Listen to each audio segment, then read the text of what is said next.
bó o bá rántí ikú Gáà kó o ṣèkà, bó bá tún wẹ̀ náà bó o bá rántí ikú Gáà kó o ṣòótọ́, bó o bá gbọ́n bí ifá bó o mọ̀ràn bí ọ̀pẹ̀lẹ̀, bó bá di jọ́kànjọ́kàn iná ó padà dilẹ̀ lẹ́yìn àsunṣujẹ rẹ ni. Òkú olówó ọdún kan ni, òkú òtòṣì oṣù mẹ́fà, àmọ́ òkú ọlọ́mọ àsìnsìn tán.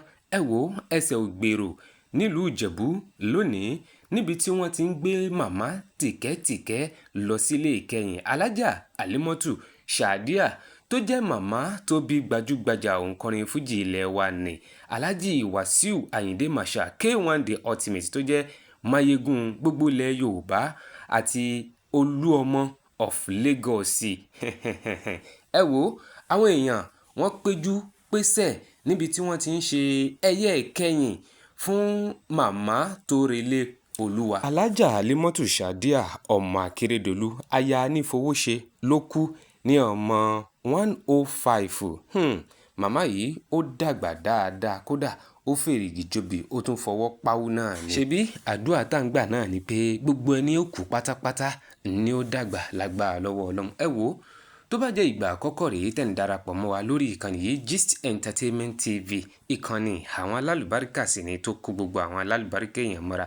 Ẹ máa bá mi click lórí subscribe button kẹ́ like kẹ́ share kẹ́ pín kó délé kó dóko dáadáa. Ẹ má wàá gbàgbé láti máa drop RIP rest in peace fún màmá K1 The Ultimate Alájà Àlímọ́tù Sàdíà kí màmá kí wọ́n sùn dáadáa kí wọ́n sùn láyé olùgbàlà. Ẹ wo oríṣiríṣi àwọn èèyàn tí ó ń jẹ́ èèyàn pàtàkì láwùjọ ni wọ́n ti ń fi kíkí ṣọwọ́ sí K1 The Ultimate wípé ó kú ara fẹ́ra ku màmá rẹ̀ tó relé ńlá. Gbogbo wọn náà ni wọ́n ń sọ pé màmá má jọ̀kùn má jèkòló àmọ́ ní tí wọ́n bá ń jẹ lájùlé ọ̀run òun náà ni kó o máa bá wọn jẹ. Nínú àwọn tìyàn pàtàkì tó ń fi kíkí ṣọwọ́ sí Alhaji Wasiu Ayinde K1 The Ultimate náà láti rí olórí orílẹ̀-èdè Nàìjíríà Bàbá Bọ́lá Ahmed Tinubu. Àwọn náà pé K1 The Ultimate lórí aago níbi tí wọ́n ti ń sọ pé kí K1 kó ṣara gírí àti àwọn èèyàn pàtàkì míì láwùjọ pàápàá gbogbo àwọn tí wọ́n jẹ́ olólùfẹ́ fújì àti àwọn tí wọ́n ń kọrin fújì náà ni wọ́n ti ń fi kíkì wọn ṣọwọ́ sí olórí wọn tó jẹ́ K1 The Ultimate wípé ó kú ara fẹ́ra ku màmá ọdún jìnnà síra wọn lágbára lọ́wọ́ Ọlọ́run. Ẹ wo màmá náà ni wọ́n tẹ́lẹ̀ yìí ni wọ́n tẹ́ sílẹ̀ gbayawu yìí. Àṣé kò sí béèyàn ti lè dàgbà tó láyé tó bá dijọ́ kan ilẹ̀ ó lanu gbé mi náà ni. Màmá Àlímọ́tù Sàdíà tẹ́ ẹ bá délé kẹ́ ẹ kílé. Àdúrà tèmi fún gbogbo ẹ̀yin olólùfẹ́ ìkànnì yìí ni pé á dàgbà dògbó fèrègì jobi fọwọ́ páwú ká tó lórí àgbáńrè lágbára lọ́wọ́ Ọlọ́run. Ẹ wo ẹ má gbàgbé ẹ máa drop RIP fún màmá Àlímọ́tù Sàdíà tó jẹ́ màmá K1 The Ultimate pé kí màmá kí wọ́n sùn dáadáa. Ẹ má gbàgbé o láti máa click lórí subscribe button kẹ́ dẹ̀ like kẹ́ share kẹ́ drop comment yín. Ẹ rí ọmọ olóòkú rèé tí bàbá náà ń sọ agbádá sọ́tún tó ń sa agbádá sósì. Bẹ́ẹ̀ ni gbogbo àwọn èèyàn ń kí wípé ó kú oríire o tó gbẹ̀yìn màmá tó bí ẹ lọ́mọ pé gbogbo ọmọ tiẹ̀ náà ni wọ́n gbẹ̀yìn rẹ̀. Alhaji Wasiu Ayinde K1 The Ultimate òun ni gbogbo wa jọ ń wò yìí àtìyàwó ilé àtọmọlé àti gbogbo àwọn olólùfẹ́ pátápátá ni wọ́n tú yáyá ni wọ́n tú yáyà sílùú Ìjẹ̀bú lónìí tí wọ́n sì ń gbé màmá tìkẹ́tìkẹ́ ẹ̀rí bí wọ́n ti ń gbé màmá dìgbàdìgbà tí wọ́n ń gbé màmá tọ̀wọ̀tọ̀wọ̀ tí wọ́n ń gbé màmá tẹkúntẹkún wọ́n ń gbé màmá lọ sílé ìkẹyìn nu kí Ọlọ́run ọba mi kó bá wa kẹ́ màmá kó foríjì wọ́n o kó sì tẹ́ wọn sáfẹ́fẹ́ rẹ̀ dáadáa.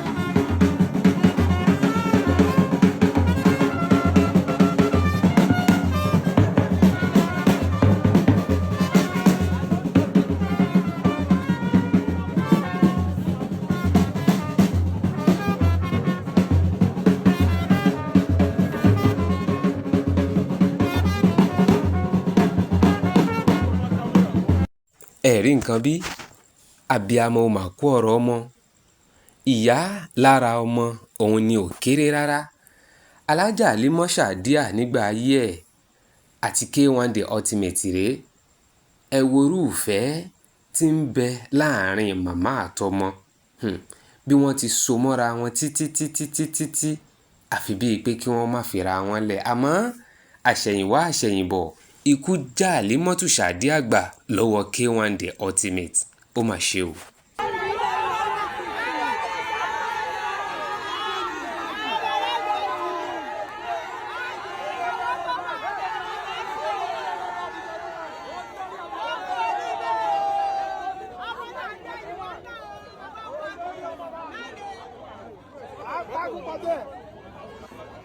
Apagukọ̀tẹ̀ ojú tẹ́búlà. Ọba ọlọ́la. Bí o sí o.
Orí ìtẹ́ ni náà àwọn ọmọ bàbá ẹ̀. Bàbá yẹn gbà tó jọba. Olóògbé sórí ìtẹ́. Sórí ìtẹ́. Sọ ọmọ orí ìtẹ́ ni. Àgbọ̀ sórí èrè o. Òun lè ń gbọ́ yẹn ẹ ti gbọ́. Ẹ ti gbọ́ yẹn. Ọmọ orí ìtẹ́ ni wọ́n. Bàbá tó bí màmá mi ọba ni nílùú Péjú Èkìtì. Màmá mi ọmọ orí ìtẹ́ ni. Akérédolú. Wow. This is the first time I gbọ́ báyìí o. Oh no. Ẹ tẹ̀ fi kọrin rí. Èmi á fi kọrin nítorí pé nọ́mbà 1 ọ̀rọ̀ kò tí ì débẹ̀. Bàbá mi júwe ọmọ ẹni tí wọ́n ṣe. Ẹ̀rọ débẹ̀ nìyẹn. Ṣòṣèlú pé èmi lọ́kì lọ́nà púpọ̀. Yàtọ̀ sí pé mo jẹ́ Máyégún. Ọmọọba ni mí lọ́tùn. Ọmọọba ni mí lọ́sì. Yàtọ̀ sí mo jólú ọmọ of Lagos. Máyégún Yorùbá Life. Àwọn tó bí mi ìdí. Bàbá tó bí màmá mi ọba ni nílùú Péjú orí oyè dẹ̀ náà bí màmá mi sí àbídàgbà. Ìtẹ́ ni náà àwọn ọmọ bàbá ẹ̀. Bàbá yẹn gbà tó jọba. Olóògbé sórí ìtẹ́. Sórí ìtẹ́. Sọ ọmọ orí ìtẹ́ ni. Àgbọ̀ sórí èrè o. Òun lè ń gbọ́ yẹn ẹ ti gbọ́. Ẹ ti gbọ́ yẹn. Ọmọ orí ìtẹ́ ni wọ́n. Bàbá tó bí màmá mi ọba ni nílùú Péjú Èkìtì. Màmá mi ẹ jẹ́ kí n tún rán wa létí ẹ má gbàgbé láti click lórí subscribe button kẹ́ like kẹ́ share kẹ́ drop RIP fún màmá Àlímọ́tù Sàdíà kí màmá kó sùn rí dáadáa àmín.